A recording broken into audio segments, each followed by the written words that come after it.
I never planned to keep this house. In fact, it was just gonna be another flip that we did out here in Las Vegas.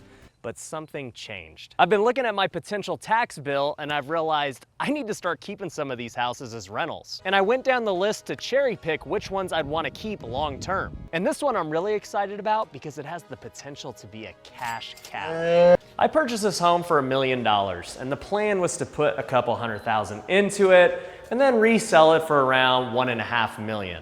But I think it has the potential to make way more as a rental property than it does as a flip. So this house is actually in Henderson, Nevada, where Airbnb is legal. I currently don't own any Airbnbs in Las Vegas because it's very restrictive. But Henderson, on the other hand, will allow you to do it as long as you follow all of their rules and guidelines. Now, even if it doesn't get approved for Airbnb, there are still a number of exit strategies that could make it such a great rental. For one, it has a really big guest house, and depending on how we choose to renovate and rent it, it could be a lot of money every single month. But another thing you're starting to see people in Vegas do is just furnish them and rent them out long term. I've seen a lot of people do that recently on normal homes, on bigger homes like this, and they're making a significant amount of money every single month without the headache of having to do Airbnb and bookings every day. But even if we don't go that route, we can still rent this long term as a normal rental, and we could do it as the main house and the guest house, and it will cash flow far more than the mortgage. And the reason this house is gonna be so desirable no matter how we rent it is because it's in a beautiful part of Henderson that's very remote, it's very quiet, and you get a ton of land out here. One of the weird things about this house is there are sheds literally everywhere. I think there's at least 6 of them, and some of them, like this one, are really nice. This would actually make for a really good YouTube studio for someone. And that's just one of the features of this backyard. You guys saw that there was a ton of covered patio, which you can do a lot under, but also as we go down here, you've got this hot tub that we're gonna fix up and make really nice, and you've got this giant yard that could be really anything. As you can see, they've already got these walking paths built in, which are really nice. You could have pets, you could have horses potentially. I don't know what they allow out here. They even had a garden, which looks really good. I've never gardened in my life, so I wouldn't know what to do with it, but we would make it really nice for whoever wants to stay here. But what makes this house completely different is just the amount of plants and yard and everything. You don't see that too often in Las Vegas. And for me, I know a lot of people who are out east think that this is not greenery, but this is a lot of green for somebody who's in Las Vegas. Doesn't remind me of the desert that I see everywhere else. And then, as I said, you've got all of these sheds, which I don't know why they have so many. I don't know what they were doing. As you can see, the shed's in really good shape. I don't really know what I would use them for as a rental, but if you guys have any ideas, let me know in the comments below. Even though that area was really cool, as we get to this side of the backyard, it's like a completely different house. You've got this pool and an entire guest house. And just like on the main house, this guest house has a really nice covered patio. There's a whole bunch of cool stuff you could put here with dining tables or patio furniture. But this is where the real value add of the deal comes. This guest house is 1,250 square feet.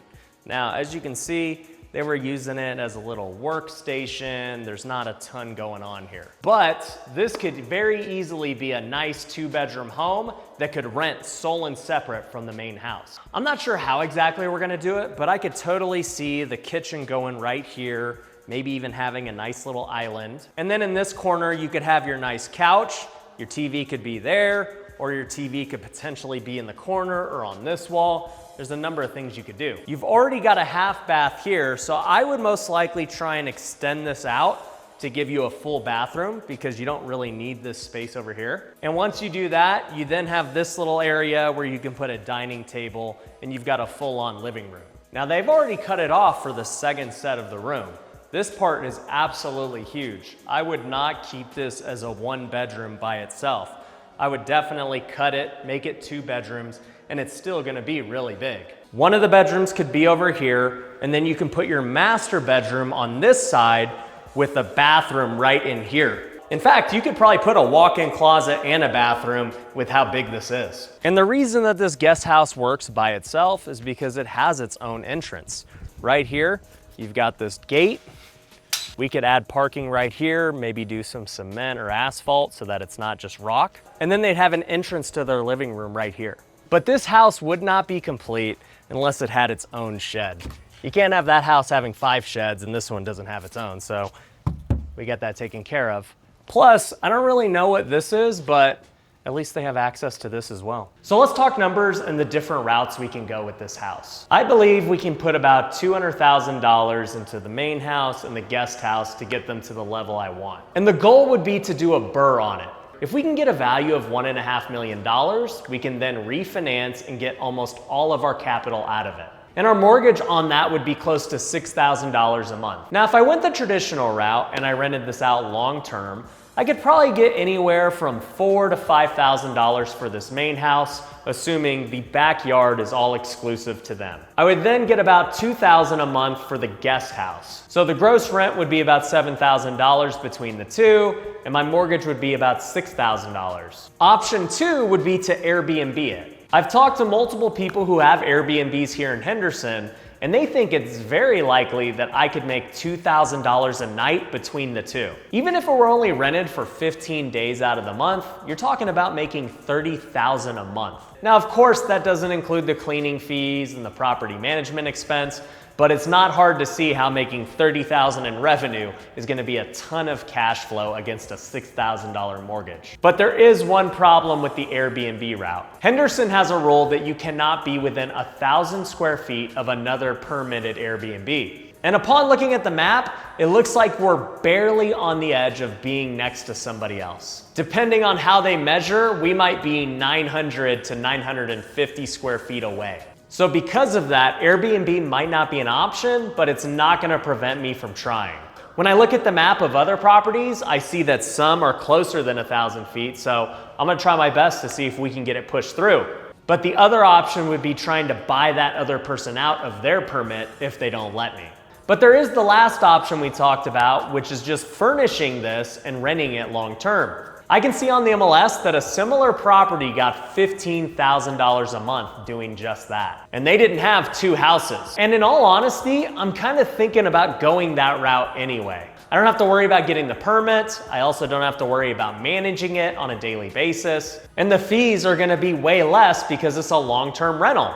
And so if I'm able to get $15,000 for both units and my mortgage is only $6,000, this thing's gonna be an absolute cash cow. I should make back what I would have made on a flip in just 1 to 2 years of renting this. But I'm also gonna get all the tax benefits that rental properties give me. So that's why I've decided to keep this house instead of flipping it. It's gonna be a lot of work to renovate it and then furnish it, but I do think that the return is gonna be worth it. So if you wanna see what this house looks like when it's done, make sure you hit the subscribe button, and I'll see you then.